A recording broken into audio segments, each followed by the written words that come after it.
안녕하십니까. 귀한 은혜로운 찬양에서 감사드립니다. 인사 좀 하겠습니다. 하나님께서 여러분들 한 분 한 분과 함께 하시기를 바랍니다. 하나님께서 당신과 함께 하시기를 바랍니다.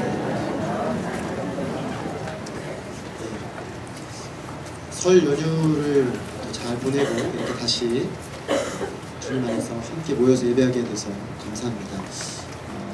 무슨 말씀을 함께 나눌까 고민하는 것 중에 말라기 말씀 함께 은혜 나누고자 손을 주셨습니다. 오늘 하나님의 사랑에 대한 두 가지 생각이라는 제목으로 함께 말씀을 나누겠습니다. 잠깐 기도하겠습니다. 사랑하는 아버지 하나님, 그 다 측량할 수 없는 하나님의 사랑이 오늘 우리를 이 자리에 있게 했음을 생각하고 또 마음에 감사하며 찬양드리며 주님께 사랑 고백드립니다. 하나님 아버지, 우리의 예배가 우리 주님을 향한 살아있는 사랑의 고백이 되게 하시고 우리 하나님의 사랑으로 말미암아 감격하는 자리가 되게 하시고 그 하나님의 측량할 수 없는 사랑 때문에 다시금 이 땅 가운데서 하나님이 기뻐하시는 삶 살고자 하는 소원을 덧입는 그런 자리가 되기를 원합니다. 주님께서 이 시간에 성령으로 오셔서 우리 마음에 감동하여 주시고 또 우리 마음에 깨닫게 하여 주시고 하나님, 우리가 미처 보지 못하고 있는 하나님의 그 사랑의 부요함들을 보고 깨닫는 복된 자리가 되도록 도와주십시오. 주의 성령께서 친히 이 자리에 임재하시고 처음부터 끝까지 주관하실 줄을 믿사오며 저는 예수 그리스도 이름으로 기도했습니다. 아멘. 진주를 팔아 지혜를 사라 라는 책을 쓴 분이 있습니다. 질 브리스코라는 여성 사역자인데요. 그분이 쓴 책에 보면 이런 내용이 나옵니다. 누군가에게 사랑을 받는 사람은 그 태도와 행동이 달라진다. 참 그렇지 않습니까? 누군가 사람이 변하는 것을 보면 사람의 변화의 밑바닥에 뭐가 있는가를 보면 그 마음에 어떤 자기가 사랑받는 존재다라는 깨달음이 있습니다. 그리고 그 사랑받는 존재로서의 자기 발견이 그 사람의 태도와 또 그 사람의 행동에 중대한 변화를 일으키는 것을 우리는 종종 보게 됩니다. 하나님이 나를 사랑하심을 알게 되면은 우리의 마음의 정체성이 굉장히 분명해집니다. 그리고 삶에 분명한 안정감이 생깁니다. 하나님이 나를 사랑하시는 것을 알게 되면은 인생에 다시금 분명한 목적과 열정이 생기는 것을 보게 됩니다. 바로 이런 이유 때문에 혹 우리의 삶 속에 때로 살다 보면은 신앙인으로서의 정체성과 안정감이 흔들리는 일들이 있을 수가 있습니다. 그때는 하나님의 사랑으로 다시 돌아가야 됩니다. 내 삶의 목표가 흔들리고 하나님이 나에게 주셨던 그 첫사랑과 그 뜨거운 열정이 흔들리고 있다면 하나님의 사랑으로 다시 돌아가야 하는 것입니다. 하나님의 사랑은 변하지 않습니다. 그럼 뭐가 변하는가? 우리의 하나님의 사랑에 대한 생각이 변합니다. 하나님의 사랑은 변하지 않았는데 하나님의 사랑에 대한 우리의 생각의 폭과 깊이와 이해가 변하기 때문에 하나님의 사랑이 변하는 것처럼 생각이 종종 듭니다. 그러므로 우리가 하나님의 사랑에 대해서 지금 어떻게 생각하고 있는가 하는 것이 중요한 문제가 됩니다. 오늘 우리가 살펴보게 될 이 말라기서는 바로 그 문제를 잘 다루고 있습니다. 하나님께서 그 백성 이스라엘에 대해 가지고 계시던 그 사랑에 대해서 이스라엘 백성이 하고 있는 생각과 하나님이 하고 있는 생각이 달랐습니다. 심지어 이스라엘 백성들은 이렇게 질문합니다. 주께서 어떻게 우리를 사랑하셨습니까? 하나님은 이들의 질문에 대해 친절하게 답해주고 계십니다. 먼저 하나님의 사랑에 대한 이스라엘 백성의 생각을 살펴보고자 합니다. 말라기 선지자는 이제 이름이 좀 특이하죠. 이게 사람 이름인가 싶은데 나의 사자라는 뜻입니다. 그런데 이 말라기 선지자가 활동했던 시대는 구약 가장 마지막 시대라고 볼 수가 있습니다. 이스라엘 백성이 70년 바벨론 포로에서 돌아온 이후에 저희가 지난 한 달 동안 학개서를 살펴보았는데 그 학개와 스가랴 선지자가 활동한 때로부터 100년 뒤에 활동했던 그런 선지자입니다. 그래서 시간으로 따지면 BC 약 440에서 20년 사이 어간에 활동했던 선지자입니다.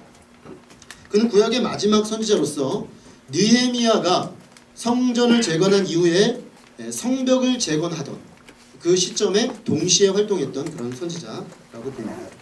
1절을 보면은 하나님이 바로 이런 시점에 말라기 선지자를 통해서 이스라엘 백성에게 경고의 말씀을 주셨다라고 되어 있습니다. 보통 하나님이 선지자를 통해 말씀을 주셨다 이렇게 말하는데 특이하게 오늘 말씀은 경고의 말씀이라고 되어 있습니다. 영어 성경에 보면 burden이라고 되어 있습니다. 짐이라는 뜻이죠. 아마도 이스라엘 백성들에게 이 말라기 선지자가 던지는 메시지가 상당히 무게감 있게 들려야 했던 메시지였던 것 같습니다. 그들의 상황이 상당히 좋지 않았기 때문에 하나님이 그들에게 주시는 말씀이 굉장히 묵직하게 마치 짐처럼 들려질 것이다. 하나님은 그렇게 말씀하고 계십니다. 당시 포로 후기 이스라엘 백성들의 하나님에 대한 생각, 또 하나님의 사랑에 대한 생각은 사실 매우 심각했습니다. 그들은 여호와 하나님께 묻습니다. 하나님께서 내가 너희를 사랑하였노라 이렇게 말씀하셨는데 그들은 그 사랑하였노라 라는 하나님의 사랑 고백을 들으면서 하나님께 이렇게 묻습니다. 주께서 어떻게 우리를 사랑하셨습니까? 이들의 질문에는 아무리 숨기려고 해도 숨길 수 없는 그 하나님께 대한 섭섭함이 배어나옵니다. 그들은 하나님께 속았다고 생각하는 것 같습니다. 그리고 원망과 불평을 하고 있는 것 같습니다. 그렇지 않아도 하나님 그 사랑 문제에 대해서 제가 지금 따져 묻고 싶었는데 우리를 사랑하신다고 지금 말씀하시는군요. 그럼 우리를 어떻게 사랑하셨습니까? 그들은 이렇게 질문하고 있습니다. 하나님께서 우리를 사랑하신다면 어떻게 이럴 수 있습니까? 그들은 질문하고 있는 것입니다. 사실 나라가 망하고 70년이 지났을 때 다시 약속의 땅으로 돌아온 그들에게는 아주 높은 소망이 있었습니다. 그도 그럴 것이 우리가 이스라엘이 멸망하기 전 마지막에 그들을 향하여 전했던 선지자 중에 이사야 선지자라고 있는데 39장까지 그는 철저하게 이스라엘이 회개하고 돌아올 분을 얘기한 다음에 40장부터 66장까지 메시아 하나님의 종이 올 것이고 그 이스라엘 나라가 다시 회복될 때가 올 것인데 그 영광과 그 아름다움이 얼마나 아름다운지 그냥 쫙 펼쳐놓은 것을 봅니다. 이스라엘 백성이 다시금 약속의 땅으로 돌아올 때는 그 이사야의 비전, 그 메시아가 오고 메시아가 온 하나님의 나라가 임할 그곳을 바라보면서 온 것입니다. 그런데 돌아와 보니까 전혀 그들의 기대와는 다른 상황이 펼쳐지고 있었습니다. 낙심하고 있는 그들을 추수를 넣어서 다시금 성전을 재건하도록 도왔던 선지자가 바로 삭개 선지자와 또 스가랴 선지자였습니다. 그들의 동료를 통해 미약하게 남아 성전도 재건했습니다. 그런데 나라는 회복되지 않았습니다. 성전은 세워졌고 이 성전을 둘러싼 이 성곽도 만들었는데 나라가 회복되지 않았습니다. 그들에게는 기근과 가난과 억압과 고통이 계속되었습니다. 기다리는 그들의 기다림은 계속되었습니다. 그러나 변화가 없었습니다. 이런 상황 가운데서 많은 백성들의 마음속에 말은 하지 않지만 이심전심으로 통하는 생각이 있었습니다. 하나님께서 우리를 사랑하신다면 이럴 수가 없다. 하나님 우리를 정말 사랑하신다면 어떻게 이렇게 오랫동안 우리를 내버려둘 수가 있을까? 어떻게 이렇게 아무런 변화도 없는 상황이 계속될 수 있을까? 그들은 질문하기 시작했습니다. 이런 생각들이 말로 입 밖으로 꺼내지는 않았지만 그런 그들의 마음을 지배하면서 그 공동체를 뒤덮고 있을 때 그것은 그들에게 영향을 미치기 시작했습니다.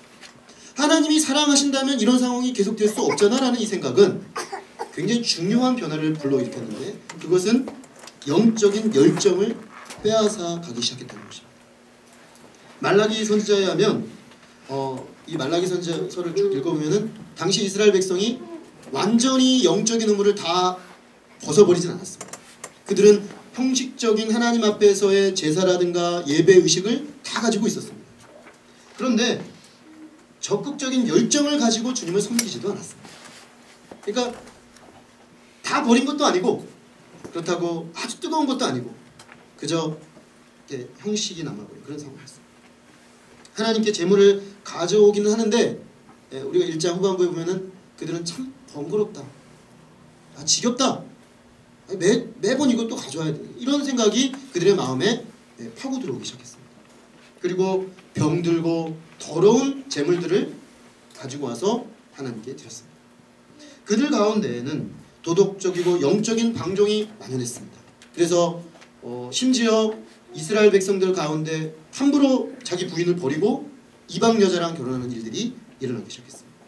교만과 무관심, 방임과 실제적인 무신론이 그들 가운데 퍼져나갔습니다. 한때 하나님을 향한 사랑과 열정으로 살아왔던 사람들 마음 가운데 이런 영적인 무너짐이 일어나게 되면은 아무리 그 사람이 현재적으로 영적으로 열정을 상실했다 하더라도 마음 한구석은 불편하게 마련입니다. 왜냐하면 하나님의 사랑을 한번 맛봤기 때문에 지금 이렇게 사는 건 아니지 않는가라는 생각이 자기 마음 저 밑바닥에서 올라올 수밖에 없는 것입니다. 이런 불편함을 누르면서 이건 아닌데라는 생각, 그렇지만 계속 이렇게 살 수밖에 없잖아라는 자기 합리화 논리, 자기 방어 논리가 바로 하나님이 어떻게 우리를 사랑하셨는가라는 말입니다.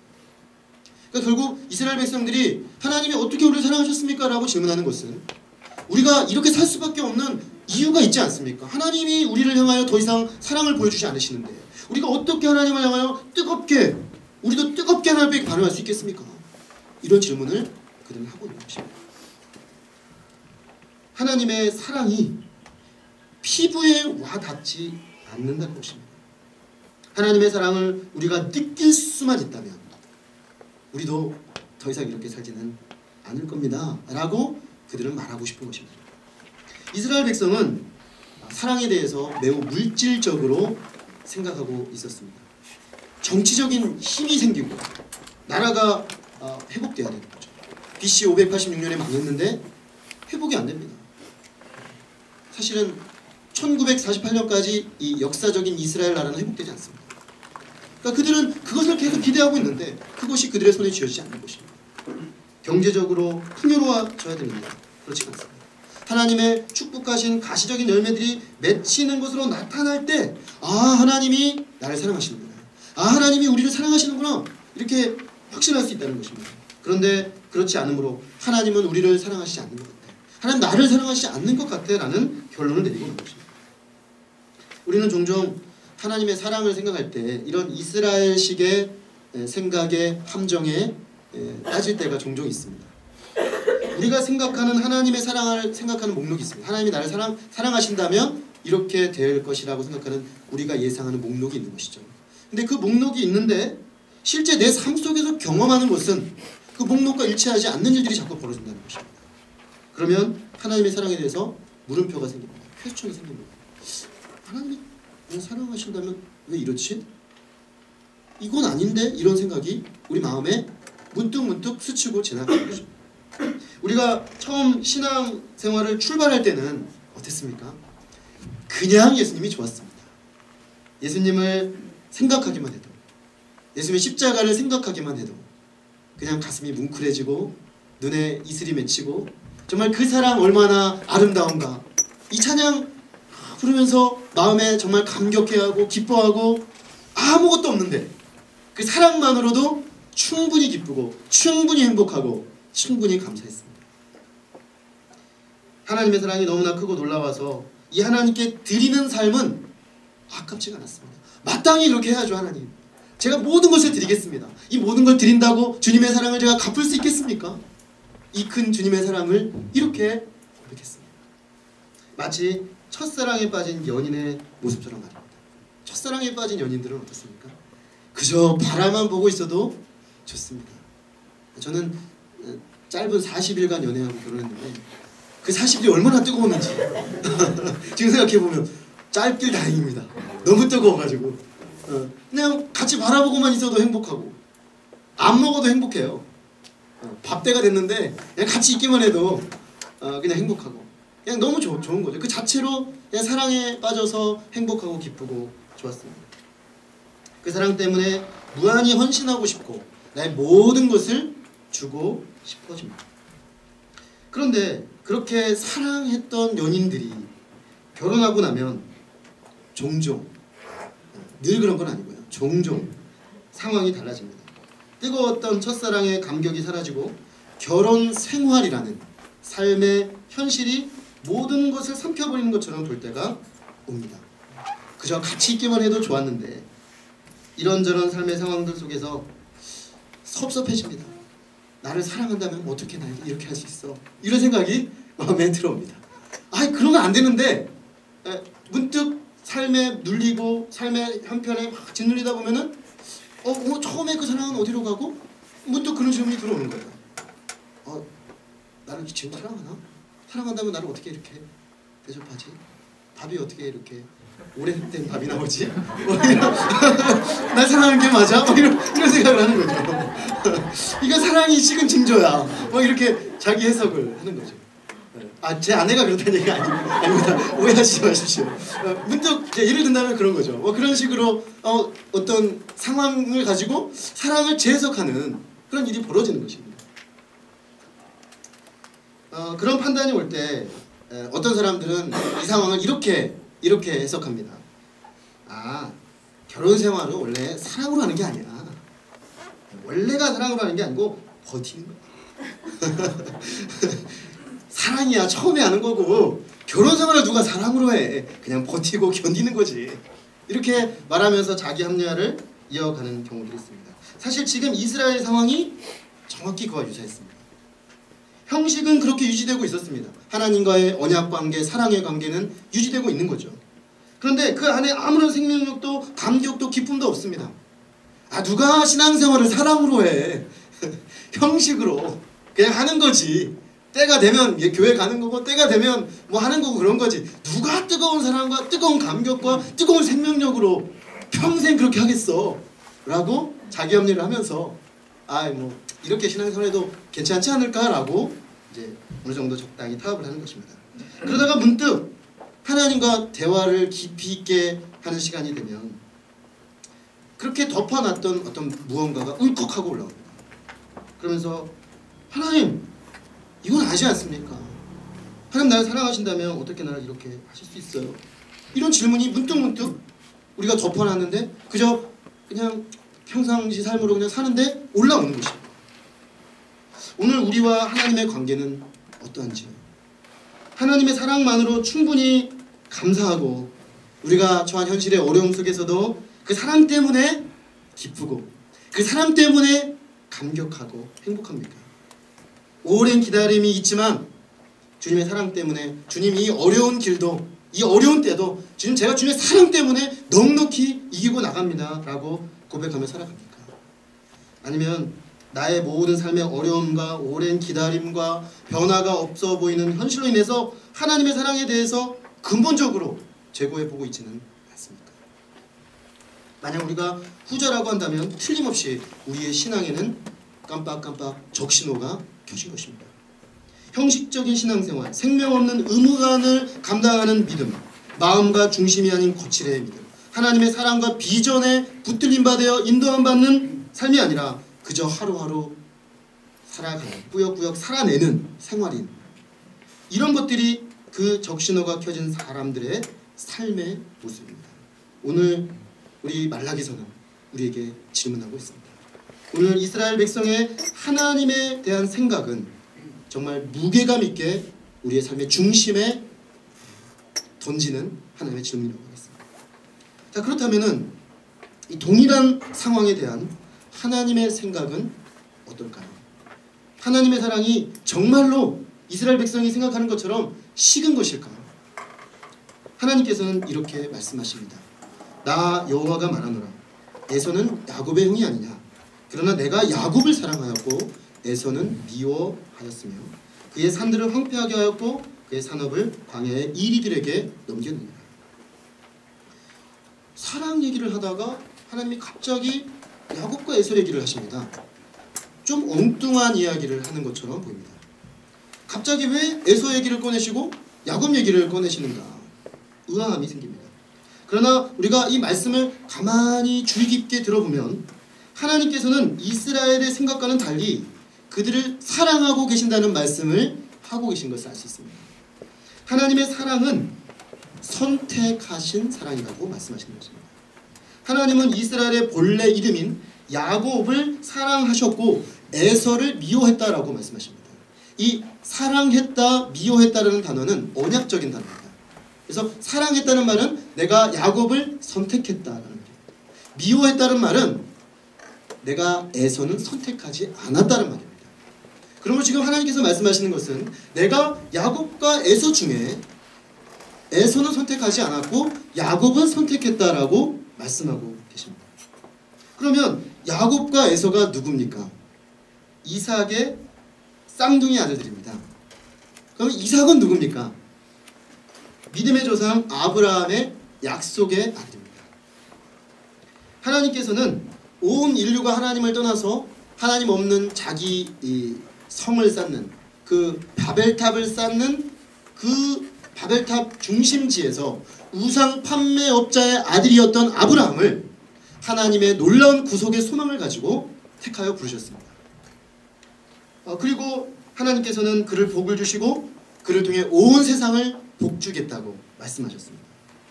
이삭은 바로 이 하나님의 아브라함을 향한 복을 상속받은 상속자였습니다.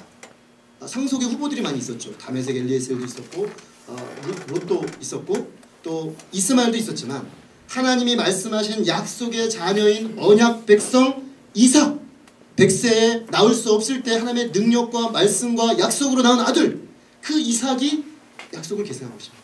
그런데 이삭이 애를 낳게 됐는데 20년 동안 기도를 해서 애를 낳게 됐는데 뱃속에 쌍태가 들어섰습니다. 자, 과연 이제 이 복은 어디로 흘러가야 되는 것이겠습니까?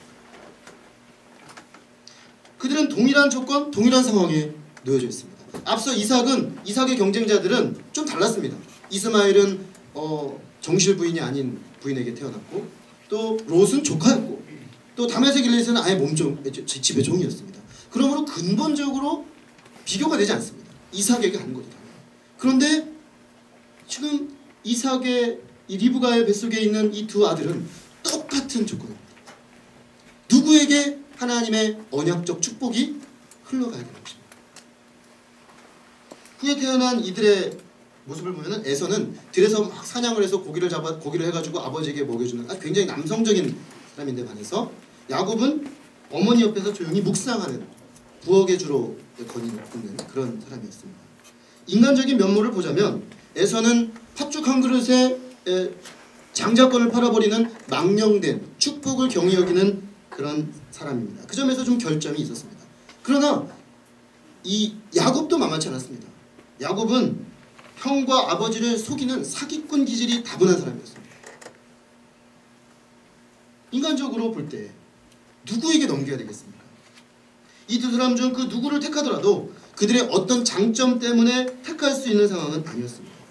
한 가지 우위점이 있는 게 한 가지 있었는데 그것은 바로 에서가 형이었다는 것입니다. 형은 그 당시 법에 의하면 2배의 상속을 받고 상속자로서의 장자권을 가지게 되어 있었습니다. 정상적이라면 이 축복은 에서에게로 흘러가야 마땅했습니다.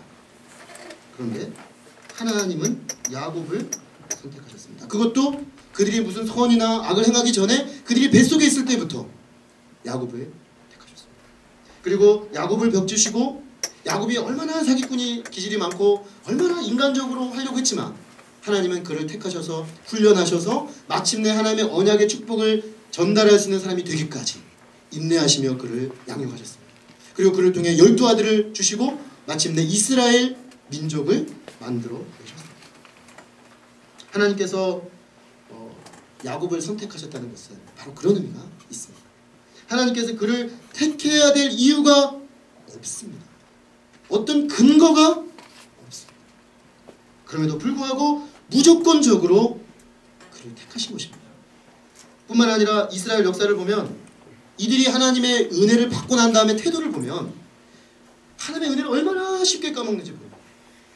망각하고 하나님의 은혜를 쉽게 잊어버리고 때로는 패역하고, 그런데 하나님은 그들을 향한 사랑을 멈추지 않습니다. 한번 선택하고 철회하지 않습니다. 하나님은 그 선택 때문에 마치 자기가 매인 것처럼 그 야곱에게 매여 계십니다. 이스라엘에게 매여 계십니다. 온 열방에 마치 이스라엘 백성밖에 없는 것처럼 그들을 내 눈동자라고 말씀하시면서 마치 그들밖에 보지 않는 것처럼 하나님은 그들을 사랑하셨습니다. 그리고 여전히 그들에게 두고 있는 놀랍고 아름다운 계획을 이루고자 그들 가운데 일하고 계십니다. 그래서 이들을 새롭게 하시려고 바벨론에도 보내셨다가 때가 되면 다시 오셔가지고 이제 소망 가운데 메시아를 기다리는 사명을 그 말라기 시대 이스라엘 백성들에게 주신 것이었습니다. 그들은 그냥 기다리고 있는 것이 아니라 하나님의 약속하신 아브라함과 이삭에게 주신 그 약속의 아들이 올 때를 기다려야 될 사람이었습니다. 실제로 저희가 누가복음을 보면 이 500년의 시간 동안 대부분의 사람들은 이탈하고 시므온이나 엘리사벳이나 사가랴나 안나와 같은 소수의 사람들이 메시아를 기다린 것을 봅니다. 결국 하나님은 그렇게 하기 위해서 이들을 다시금 이 척박한 땅으로 부르신 것이었습니다. 바로 이 사랑, 바로 이 은혜 때문에 하나님은 그들을 택하셨고 그들을 빚으셨고 그들을 때로는 징계하셨고 때가 되면 돌아오게 하셨고 그 돌아옴 속에서 이들을 통해 보내시겠다고 하신 메시아 시대를 준비하며 기다리게 하신 것입니다. 하나님의 사랑에 대한 하나님 자신의 생각은 이스라엘 백성의 생각과 현저하게 달랐습니다.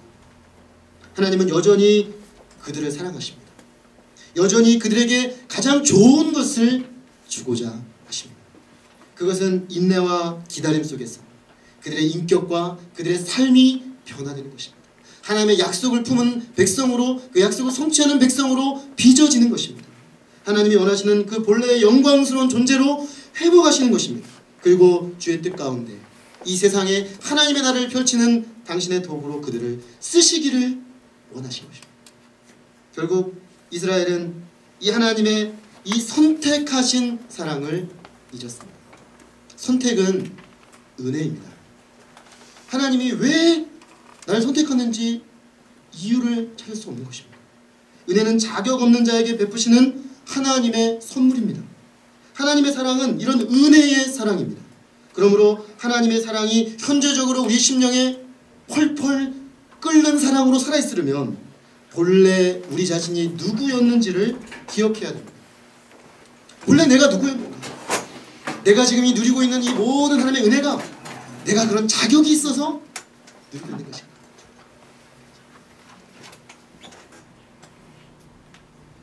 하나님의 사랑을 받을 자격이 있었던 것이 아니었습니다. 어떤 조건이 맞아서 사랑하신 것도 아니었습니다. 그것은 무조건적인 사랑이었습니다.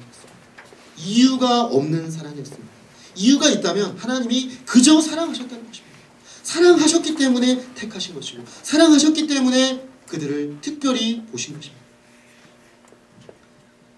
저는 하나님께서 어떻게 저를 선택했는지 이유를 잘 모르겠습니다. 생각을 좀 해봤습니다. 하나님 저를 왜 택하셨습니까? 제가 뭐 이쁘다고 저를 택하셨습니까?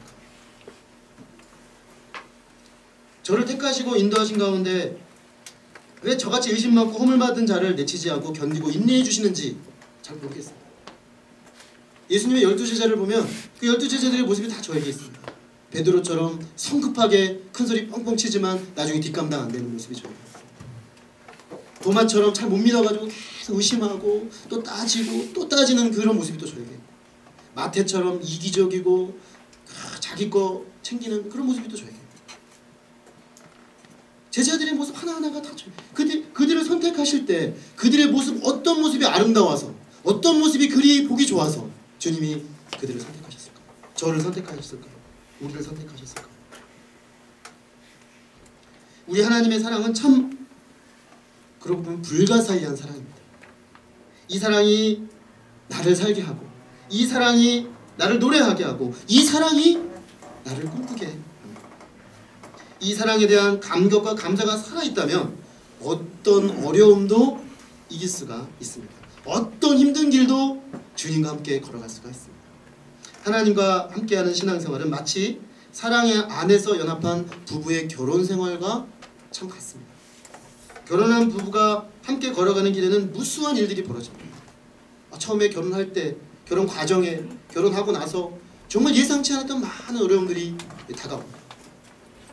그럼에도 불구하고 그 모든 일들을 부부가 함께 헤쳐나갈 수 있는 힘이 무엇입니까? 그것은 사랑입니다. 사랑하기 때문에 함께의 꿈을 위해서 고생하는 것입니다. 사랑하기 때문에 배우자가 가는 길이 아무리 험하더라도 묵묵히 함께 그 길을 동행할 수가 있습니다. 우리 신앙생활은 하나님과의 동행입니다. 신앙생활이 동행이라면 그 동행을 끝까지 가능하게 하는 힘은 하나님의 사랑이라고 할 수 있습니다. 그리고 그 하나님의 사랑에 대한 확신이 있다면 어떤 상황에서도 우리의 주님과의 동행은 계속해서 이어질 것입니다. 그리고 그 동행의 끝에서 우리는 하나님의 우리를 택하신, 왜 하나님 우리를 택하셨는지 몰랐는데 그 택하신 이유와 하나님이 그 택함을 통해 보고자 했던 그 영광을 반드시 보게 될 것입니다. 하나님의 사랑을 이렇게 이해하고 하나님의 동행을 통해서 이루어가는 하나님의 목적에 우리가 초점을 맞춘다면 이스라엘 백성과 같은 그 질문이 올라오다가 생길 수 있습니다. 삶이 어렵다 보면. 근데 올라오다가 그 하나님의 그 사랑이 이것을 다시 누릅니다. 그래서 우리 목구멍 밖으로 나오지 아니하고 주님의 사랑을 고백하고 주님의 은혜를 고백하고 찬양을 고백하게 되는 것입니다. 아무 자격 없는 자를 불러서 변함없이 사랑하시는 하나님의 사랑을 확인하기 때문에 우리를 향한 이 하나님의 사랑을 찬양합니다. 우리 모두 이 사랑 때문에 도무지 이해할래야 이해할 수 없는 하나님의 그 놀라우신 사랑 때문에 일평생 주님과 동행하는 아름다운 주님의 백성으로 살기를 간절히 기도합니다. 기도하겠습니다. 하나님 아버지, 그렇습니다. 하나님의 사랑이 있으면 우리는 우리가 누군지 또 어떻게 주님을 사랑하고 어떻게 이 세상이 험하고 어려울지라도 주님께서 우리에게 맡겨주신 길이, 그 십자가가 우리가 부인하고 걸어가야 될 그 길이 어려울지라도 넉넉히 불만과 불평을 누르고 감사와 찬양으로 걸어갈 수 있음을 고백합니다. 주님, 그런데 우리도 이스라엘 백성들처럼 하나님의 사랑을 물질적인 것으로 환원시켜서 생각할 때가 많았음을 고백합니다. 그 영적인 하나님의 그 고차원적인 그러나 매우 실제적인 그 사랑을 우리의 생각으로 바꿔서 어떤 조건에 부합한 것만이 하나님이 우리를 향한 사랑이라고 생각하기 때문에 때때로 하나님의 사랑에 대한 확신을 잃어버리고 우리 마음의 열정을 잃어버리고 하나님께 대한 뜨거운 헌신을 잃어버리고 하나님과의 그 첫사랑을 잃어버리고 형식과 껍데기만 남은 신앙생활 하기가 얼마나 쉬운지 주님 깨닫게 됩니다. 아버지 하나님, 우리가 다시금 돌아가야 될 자리는 본래 우리가 누구였는가, 본래 우리를 택하실 때 하나님이 우리를 얼마나 놀라운 사랑으로 택하셨는가, 아무 자격 없는 자를 부르셨는가, 지금도 우리를 얼마나 놀랍게 감당하고 계신가, 얼마나 놀라운 소망과 사랑으로 우리를 이끌어가기를 원하시는가, 바로 거기에 있음을 깨닫습니다. 하나님 아버지, 정말로 우리가 이 하나님의 사랑을 다시금 붙잡습니다. 아무 자격 없는 자, 죄인 되었을 때 소망 없는 자들을 부르셔서 하나님의 사랑의 증거로 삼기를 원하시는 그 하나님의 마음을 다시금 우리 마음에 영접합니다. 그리고 이 하나님과 이 하나님의 사랑에 붙들림 바 되어서 뜨거운 마음으로 주님과 동행하며 때로는 험난하고 고난이 오고 어려운 길일지라도 주님의 사랑 때문에 기뻐하며 찬송하며 노래하며 걸어갈 수 있는 우리 하나님의 백성들이 다 되도록 아버지 우리 모두를 축복하여 주시옵기를 기도합니다. 이 시간에 주께서 주신 모든 그 은혜를 감사하고 저는 예수 그리스도 이름으로 기도했습니다.